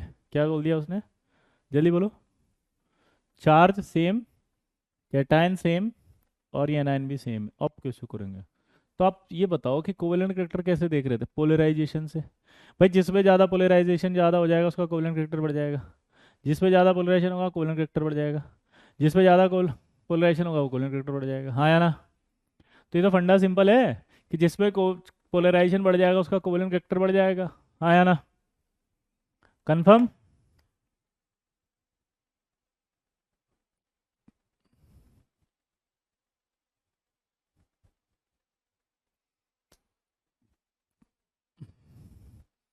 अब यहाँ जब मैंने देखा इसका, तो इस पे कोई भी डी नहीं होता, सिर्फ एस और पी थे। तो एस और पी में 8 अगर भर दूं तो 8 प्रोटॉनों का अट्रैक्शन जाएगा, लेकिन उसे ऐसे ही रोक लेगा। तो इसके इलेक्ट्रॉन को खींचने के लिए कम जाएगा ना, क्योंकि उसके एस ने रोक लिया यहीं पे। यहाँ जब आए तो क्या हुआ? डी था बीच में, डी के अंदर 10 प्रोटॉन, 10 इलेक्ट्रॉन गए तो 10 प्रोटॉन यहाँ गए, 10 प्रोटॉन का अट्रैक्शन जाएगा। तो एस पहले तो 8 को रोक रहा था, अब 18 को रोकेगा ना, 10 ये बढ़ गए एक्स्ट्रा। तो यहाँ थोड़ा ज़्यादा ही जाएगा ना, तो आसानी से अट्रैक्ट करेगा, तो पोलराइजेशन बढ़ेगा, कोवेलेंट कैरेक्टर बढ़ेगा। यहाँ 14 आ गया। अगर यहाँ 14 आ गया, सोचो अगर यहाँ 14 आ गया तो इसका मतलब क्या निकला? 14 आते अट्रैक्शन बढ़ गया, अट्रैक्शन बढ़ गया, अट्रैक्शन बढ़ गया, अट्रैक्शन बढ़ गया। अगर अट्रैक्शन बढ़ गया तो अब एफ को रोकने के लिए इतने सारे अट्रैक्शन रोकने पड़ेंगे, तो थोड़ा बाहर ज़्यादा ही जाएगा ना। थोड़ा ज़्यादा बाहर जाएगा तो क्या होगा? इसको अपनी ओर ज़्यादा ही खींचेगा ना। अगर इसको अपनी ओर ज़्यादा खींचेगा तो क्या होगा? कोवेलेंट कैरेक्टर बढ़ेगा ना। हाँ या ना? हम्म, अपनी ओर ज़्यादा खींचेगा ना, तो कोवेलेंट कैरेक्टर बढ़ेगा। कोवेलेंट करेक्टर बढ़ते ही क्या होगा, आंसर आ जाएगा। तो मैंने यहाँ लिखा तीनों में से सबसे ज़्यादा पोलराइजिंग पावर किसकी है, तो मैंने कहा यार सबसे ज़्यादा पोलराइजिंग पावर है नॉन इनर्ट गैस कॉन्फ़िगरेशन की। फिर किसकी है, स्यूडो इनर्ट गैस की। फिर किसकी है, इनर्ट गैस की। इधर आओ, क्वेश्चंस पूछे उसने।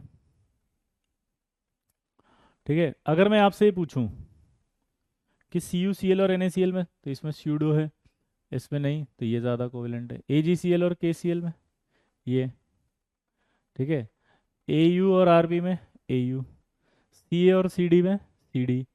अब कुछ भी हो जाए, तुम्हें अगर मान लीजिए इस तरह से क्वेश्चन दिया जाए तो आपको नॉन इनर्ट वाले को ही ज़्यादा देना है, बस सिंपल फंडा है। ठीक है दिव्यांशु, और एक और पता नहीं कौन था वो बार बार लिखे जा रहा था, रौनक।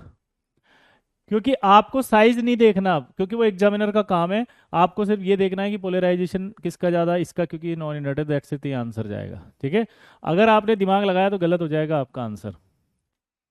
आपको दिमाग नहीं लगाना, जैसे अभी एक बच्चा बार बार लिख रहा था, oh my god you are my most loved teacher. कौन है भाई ये, Harshit, oh my god thank you.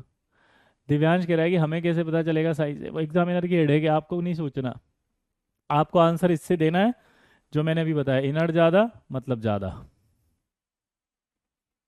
Inert ज़्यादा मतलब ज़्यादा। क्लियर, यहाँ तक कोई डाउट नहीं है, आगे बढ़े। अब एक टॉपिक होता है इनर्ट पेयर इफेक्ट, इसी से रिलेटेड है, बहुत आसान सा टॉपिक है।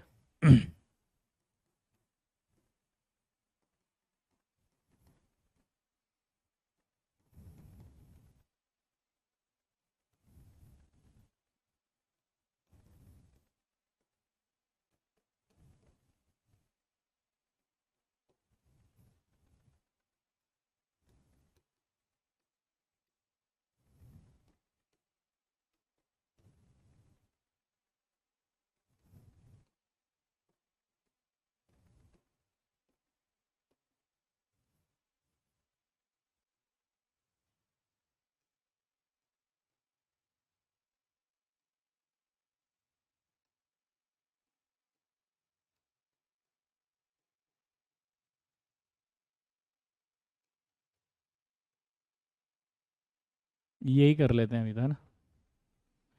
इन तीनों को देखते हैं हम, 13th 14th 15th। ये 13th, ये 14th, ये 15th।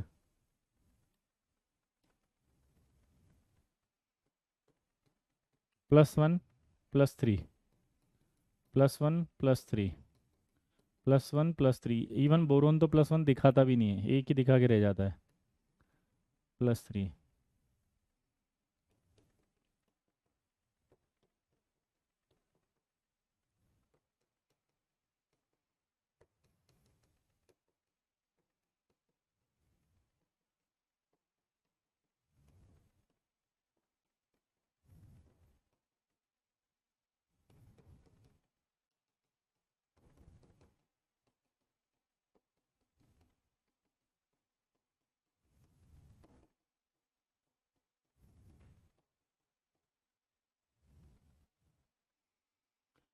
ये आपका 13th ग्रुप है, 14th ग्रुप है, 15th ग्रुप है, सिंपल है। अब यहाँ पर क्या बात है कि मैंने आपको यहाँ पर कुछ लिख के दिया है कि ऑक्सीडेशन स्टेट्स, ठीक है, जनरली देखा जाता है तो हायर ऑक्सीडेशन स्टेट ज़्यादा स्टेबल होती है, लेकिन जब आप डाउन द ग्रुप आने लगते हैं नीचे, तो डाउन द ग्रुप आते ही क्या होता है, लोअर ऑक्सीडेशन स्टेट ज़्यादा स्टेबल हो जाती है।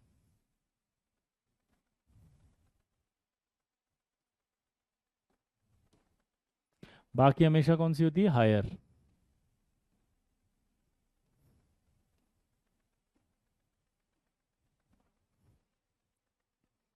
क्या बोला जल्दी बताओ मैंने, कि अगर हम 13th 14th और 15th पे जाते हैं तो नीचे आने पर हमेशा हायर ऑक्सीडेशन स्टेट जनरली ज़्यादा स्टेबल होती है।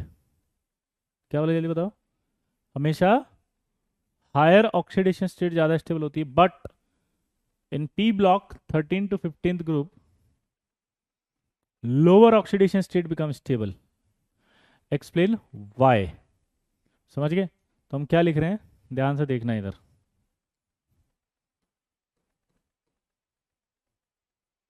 Generally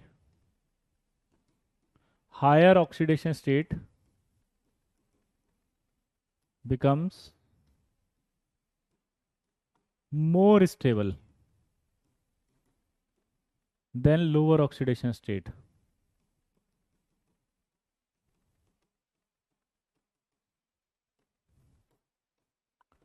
But in P block,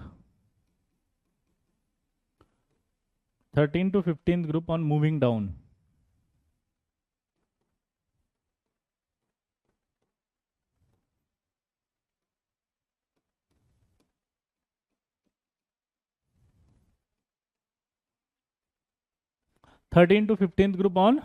down, lower oxidation state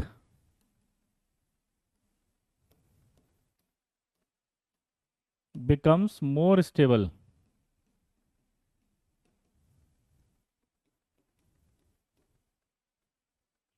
ठीक है than the higher.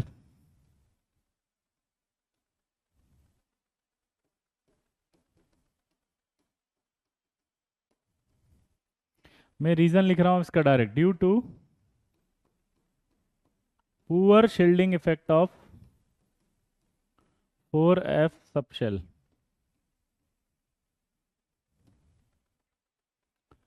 जिन बच्चों को शील्डिंग नहीं पता उनको मैं थोड़ा सा हिंट दे देता हूं, ठीक है, कंफ्यूजन नहीं हो.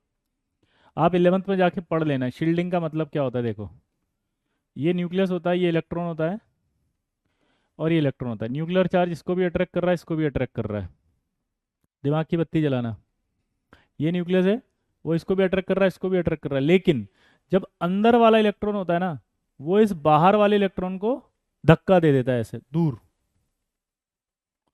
तो न्यूक्लियस का अट्रैक्शन उस इलेक्ट्रॉन पर कम हो जाता है. तो इसका मतलब ये न्यूक्लियस उसको कम अट्रैक्ट कर रहा है, यानी कि जितना पहले कर रहा था उससे कम कर रहा है. तो उसको कहा जाता है इफेक्टिव न्यूक्लियर चार्ज, यानी कि जेड इफेक्टिव.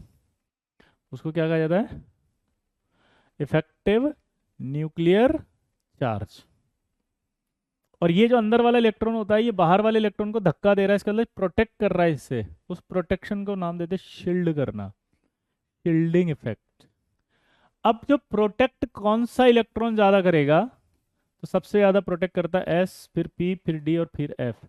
यानी कि न्यूक्लियर चार्ज को रोकने की पावर जो है सबसे ज्यादा एस में है, सबसे कम एफ में है.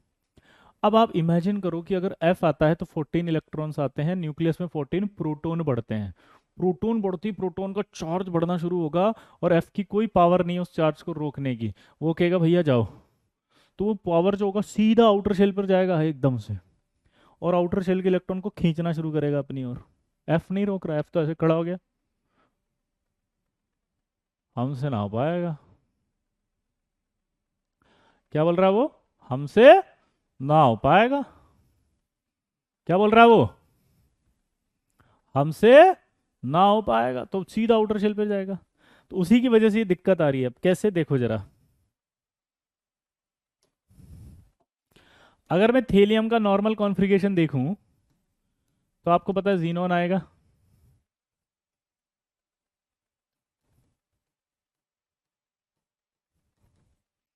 Four F 14, 5d10, 6s2 6p1, यानी कि न्यूक्लियस. फिर उसके बाद 4f लगेगा, 5d लगेगा, 6s2 और 6p1 होगा. दिमाग की बत्ती जलाना. अब यहां पर क्या होगा, एफ आते ही 14 प्रोटॉन बढ़ेंगे कि नहीं बढ़ेंगे. दो नॉन इनर्ट हो तो अलग साइज जिसका ज़्यादा होगा उससे देखेंगे ना बेटा, क्योंकि दो नॉन इनर्ट का साइज सेम कभी नहीं होगा, क्योंकि वो नीचे आएंगे ना शेल ग्रुप में, तो शेल बढ़ जाएगा, है ना. इरिटेट कर दिया मतलब लिख लिख के, ठीक है.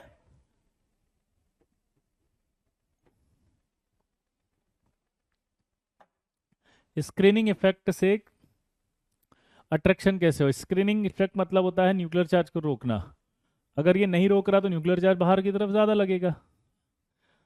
सप्तांशु, ये नहीं रोक रहा तो बाहर की तरफ ज़्यादा लगेगा, तो अट्रैक्शन ज़्यादा अट्रैक्ट करेगा उसको न्यूक्लियस. अब इधर देखो, यहाँ पर सिचुएशन को समझो कि यहाँ 14 प्रोटॉन बढ़ गए तो एफ रोक पाएगा क्या, नहीं. कहाँ भागेगा, डी की तरफ. डी भी रोक पाएगा नहीं, कहाँ भागेगा, एस की तरफ. एस न्यूक्लियस को रोक सकता है चार्ज को, तो अगर मैं कंपेयर करूं कि यहां पर जो ये S है और वो P है, मैं अगर यहां कंपेयर करूं कि यार यहां S है और यहां P है, बोलो। 81 इसका एटॉमिक नंबर है ना बेटा, हरिओम। एटॉमिक नंबर है, हमेशा एटॉमिक नंबर होता है ना ये। यार ये ऐसे डाउट जिनके है ना, वो 11 जाके प्लीज अपना वो बैकलॉग क्लियर करो। एटॉमिक नंबर तुम्हें नहीं पता, यहाँ से नीचे लिखते हैं तो है हरिओम। और फिर मुझसे क्या एक्सपेक्ट कर रहे हो आपकी, मैं आपकी तारीफ करूं? अब होगी ऑनलाइन में रैंक की तैयारी है। ए हरिओम।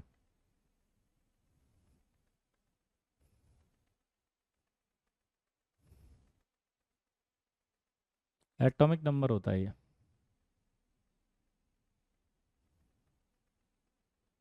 आगे बढ़े।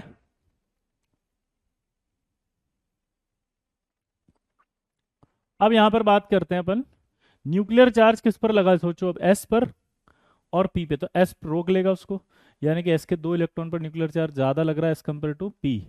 तो मुझे बताओ कि अगर थीलियम 1 इलेक्ट्रॉन निकालता है तो +1 बनाता, और अगर थीलियम +3 इलेक्ट्रॉन एस के भी निकालेगा तो वो 3 इलेक्ट्रॉन बनाएगा। दोबारा से बोलना, क्या बोला मैंने? अगर थीलियम, यहां से देखो, अगर 1 इलेक्ट्रॉन निकाल रहा है तो +1, और अगर एस के भी निकाल रहा है तो +3। बस इतना सा बता दो, +1 बनना आसान है कि +3 बनना आसान है? तो मैं आंसर देता हूं कि +1। 1 इलेक्ट्रॉन निकालोगे अगर, दोबारा बोलो, अगर ये 1 इलेक्ट्रॉन निकालोगे तो उस कंडीशन में क्या हो रहा है? 1 इलेक्ट्रॉन अगर निकाल रहे हो, ये 1 इलेक्ट्रॉन अगर निकाल रहे हो, उस कंडीशन में क्या हो रहा है? कम एनर्जी खर्च होगी। लेकिन ये 2 को और निकालोगे तो न्यूक्लियस ने पकड़ा हुआ है ना इसको, तो एनर्जी ज़्यादा खर्च होगी। अगर ज़्यादा खर्च होती है तो मुश्किल से निकलता है, और अगर एनर्जी खर्च होती है, लगती है, रिक्वायर्ड होती है, तो स्टेबिलिटी भी कम होती है। तो अब मुझे बताओ स्टेबिलिटी किसकी ज़्यादा होगी इन 2 कैटायंस में से?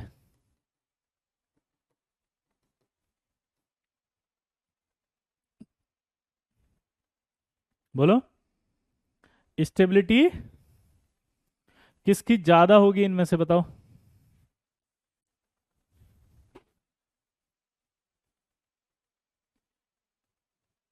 बोलो, स्टेबिलिटी किसकी ज़्यादा होगी? हीलियम प्लस की। दोबारा समझो, नहीं आया आपको समझ में? यहाँ एफ था, 14 प्रोटॉन थे, 14 प्रोटॉन निकले। एफ की शील्डिंग पावर कम है, रोक नहीं सकता। डी की भी कम है, एस की ज़्यादा है, तो एस पर सबसे ज़्यादा अट्रैक्शन लग रहा है। तो एस में से इलेक्ट्रॉन निकालने में ज़्यादा एनर्जी खर्च होगी। तो इसका मतलब एस नहीं निकालना चाहेगा 2 इलेक्ट्रॉन, इसका मतलब आसानी से जो बनाना चाहेगा, खुश रहेगा वो +1 में, और यहाँ +3 में नहीं रहेगा। क्या बोले, जल्दी बताओ। +1 में रहेगा, +3 में नहीं रहेगा। क्यों नहीं रहेगा समझ रहे हो? क्योंकि 2 इलेक्ट्रॉन निकालने में एनर्जी ज़्यादा खर्च होगी। तो जो मैंने लिखा पीछे, अब वो समझ में आया आपको क्या लिखा है यहाँ? Poor shielding effect of 4f subshell. ठीक है, अब यहाँ नोट करके लिख रहा हूँ मैं, ध्यान से सुनना।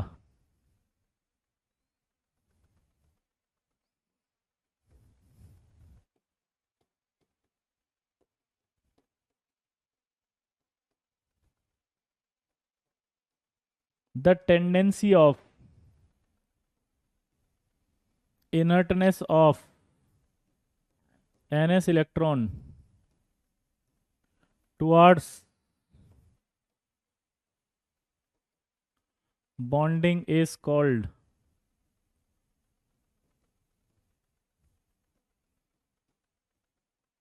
inert pair effect। क्या बोले, जल्दी बताओ। The tendency of inertness of ns electron towards bonding is called inert pair effect। मतलब समझो इसका, पहले लिख लो इसको। The tendency of, the tendency of inertness of ns electron towards bonding is called inert pair effect। मतलब समझे आप? ये जो s के इलेक्ट्रॉन है 2, इन्हें पेयर कहा जाता है।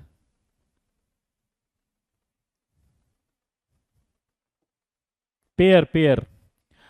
अब ये पेयर जो है दो, ये इनर्ट हो गए बॉन्डिंग के लिए, क्योंकि न्यूक्लियस ने इसको अट्रैक्ट कर लिया स्ट्रांगली। न्यूक्लियस ने इसको अट्रैक्ट कर लिया है स्ट्रांगली, तो ये क्या हो गए, इनर्ट हो गए टुवर्ड्स बॉन्डिंग। अब ये नहीं जाएंगे आगे, बहुत ज्यादा एनर्जी खर्च होगी तब जाएंगे। तो ये जो 6s के दो इलेक्ट्रॉन है, अब ये बॉन्डिंग के लिए इनर्ट हो गई, इसलिए इसको इनर्ट पेयर इफेक्ट कहा जाता है। इस वजह से अगर आप देखो, अगर लेड होता, लेड का 82 होता, 82 होता तो यहाँ 6p2 होता। आप मुझे बताओ, एक ऑप्शन होता लेड के पास +2 बनाने का, और एक ऑप्शन होता है इसके बाद लेड का +4 बनाने का। एक ऑप्शन होता लेड के पास +2 का, और एक ऑप्शन होता लेड के पास +4 का। अब बताओ,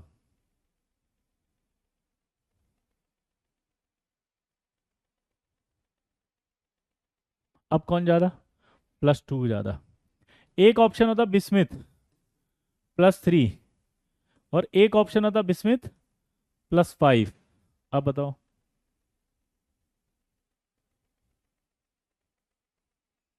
कौन सा ज्यादा स्टेबल, +3।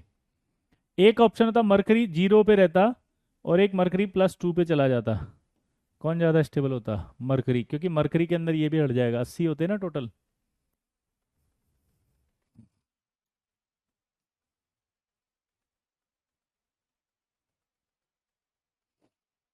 बोलो,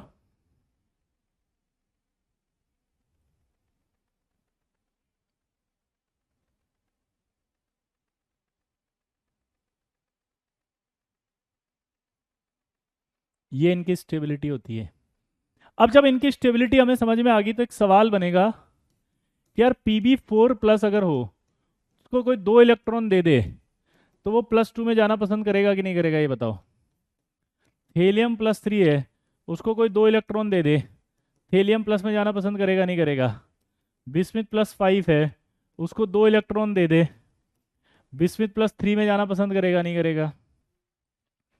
और मरकरी +2 दे, उसको कोई दो इलेक्ट्रॉन दे दे, तो वो मरकरी में जाना पसंद करेगा नहीं करेगा, हाँ करेगा। ये +4 को दो इलेक्ट्रॉन मिले तो तुरंत चला जाएगा उधर। तो यहां से यहां जा रहा है, तो इसका क्या हुआ, रिडक्शन। जिसका रिडक्शन होता है वो खुद क्या होता है, ऑक्सीडाइजिंग एजेंट। जिसका रिडक्शन होता है वो खुद क्या होता है, ऑक्सीडाइजिंग। जिसका रिडक्शन होता है वो खुद क्या होता है, ऑक्सीडाइजिंग एजेंट। जिसका रिडक्शन होता है खुद क्या होता है, ऑक्सीडाइजिंग एजेंट।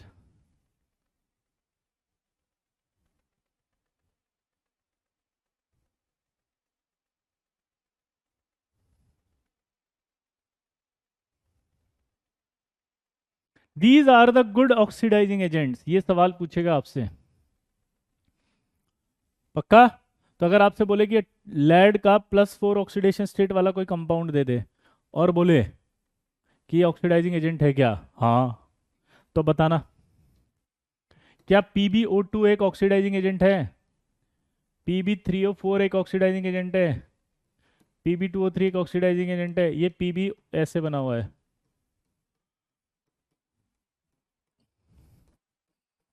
हम्म,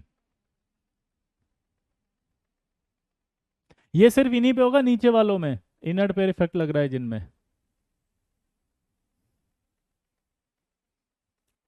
ठीक है। एनर्जी ज्यादा कैसे लगी, अरे भैया अगर किसी ने स्ट्रांगली पकड़ लिया, तो इसको छुड़ाने में मेरी ताकत ज्यादा खर्च नहीं होगी क्या। एक बच्चा लिख रहा है एनर्जी ज्यादा कैसे लगी, तो न्यूक्लियर चार्ज बढ़ गया और 6s के इलेक्ट्रॉन को होल्ड कर रखा उसने, तो इलेक्ट्रॉन निकालने में मुश्किल आएगी नहीं आएगी, है ना, पक्का। अब ये बताओ, ये मिक्स्ड ऑक्साइड कहते हैं, इसका नाम है रेड लेड, मिक्स्ड ऑक्साइड है। तो दिमाग की बत्ती जलाओ कि ये मिक्स्ड ऑक्साइड है, तो इसका मतलब समझ रहे हो कि यहां पर +4 है, यहां समझ रहे हो ये +4 है।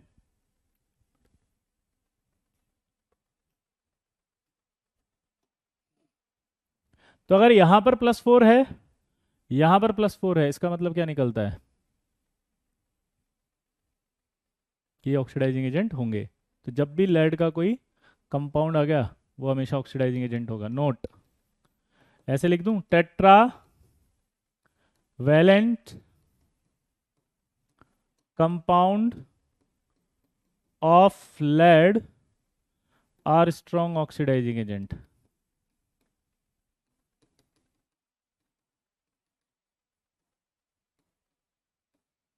क्या बोला जल्दी बताओ मैंने? Tetravalent compound of lead are strong oxidizing agent, ये सही आएगा। हाँ, रेड लेड सिंदूर होता है, जी हाँ दोस्तों। अब एक क्वेश्चन पूछा उसने कि PbI4 does not exist, Y? क्या बोल दिया जल्दी बताओ। हाँ, Hg पर +5 रूल नहीं लगे, Hg पर लगेगा, Hg+2 पे नहीं लगेगा, है ना? सम्यक जी। वाह, वेरी गुड। हाँ आयुष, रेडलेट सिंदूर होता है, ठीक है जी। हाँ, पीबी एक मेटल है, हाँ लेड है वो, है ना, लेड कहा जाता है उसको। पीबी प्लस क्यों एग्जिस्ट नहीं कर रहा, उसका रीजन सुनो। अब सबसे पहले बताओ, क्या अगर लेड +4 है तो क्या वो ऑक्सीडाइजिंग एजेंट होगा? सोचो, क्या लेड पर +4 है तो वो ऑक्सीडाइजिंग एजेंट होगा?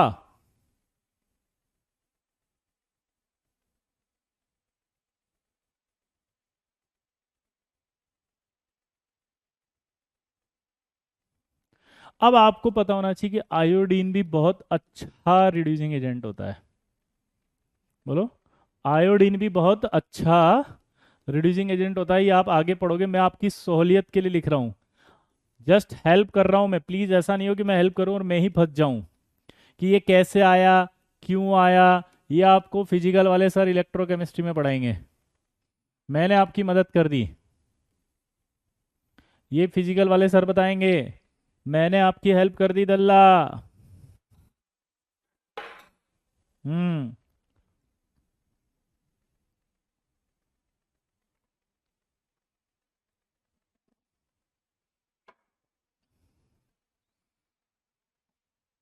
तो ये Pb4+ जो है वो I- है, तो I- एक अच्छा रिड्यूसिंग एजेंट है, Pb4+ एक अच्छा ऑक्सीडाइजिंग एजेंट है, तो ये इसको रिड्यूस कर देगा +2 में, इसलिए ये एग्जिस्ट नहीं कर पाएगा। सेम ऐसे कैसे ही वही होगा, सेम क्वेश्चन है सारे। TLI3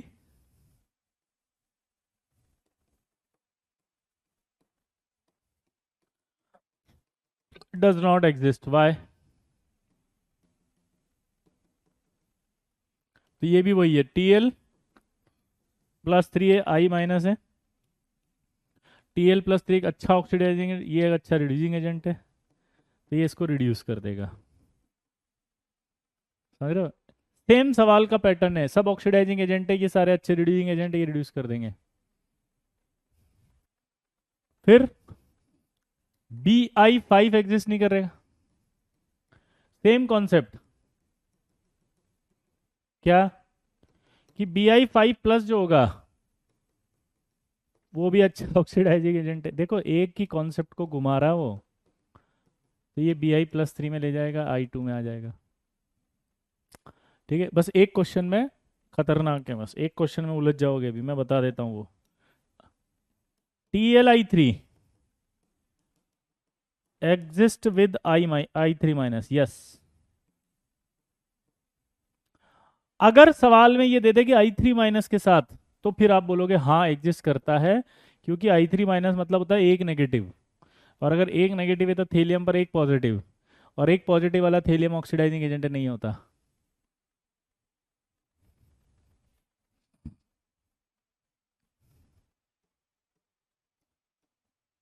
देखो, इसको समझ लेना, ये उलझा देगा आपको। लिख दिया उसने वहां पर I3-, I3- लिखते ही आपको पता है एक ही माइनस है, तो अगर एक ही माइनस है तो एक ही प्लस आएगा,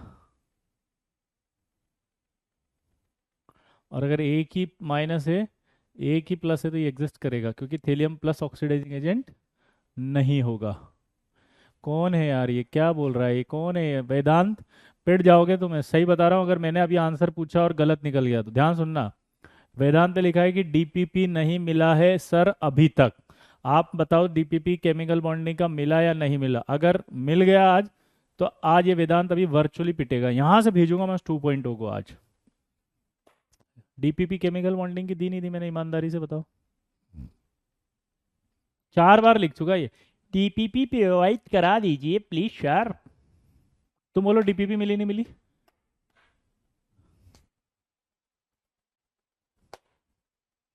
जल्दी बोल लल्ला। चैटिंग ही रुक गई क्या? ले, बच गया तू आज बेटा। वेदांत बच गया तू। How lucky you are.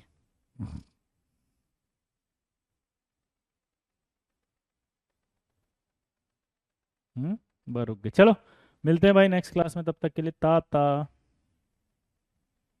Bye bye.